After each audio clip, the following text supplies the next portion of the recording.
School and college সহ গোটা জাতির জন্য অত্যন্ত বেদনাদায়ক।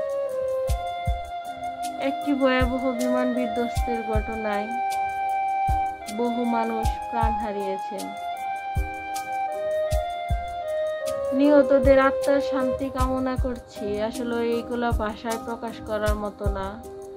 শান্তি কামনা যতই করি না কেন, আসলে পরিবারের জন্য সেটা ততটাই কিন্তু ভয়াবহ, আরো বেশি। আহতদের দ্রুত সুস্থতা কামনা করি। এই সুখ কোনো কথায় প্রকাশ করা সম্ভব নয়। জাতি আজ গভীরভাবে মর্মাহত। এই অকাল মৃত্যু আমাদের হৃদয়কে ভারাক্রান্ত করেছে। শোকাহত পরিবারগুলোর প্রতি গভীর সমবেদনা রইল। এই দুঃসময় তারা যেন ধৈর্য ও শক্তি পায়, আমরা সেই প্রার্থনা করি। আসুন সবাই মিলে তাদের পাশে দাঁড়াই, সাহায্যের হাত বাড়িয়ে দেই।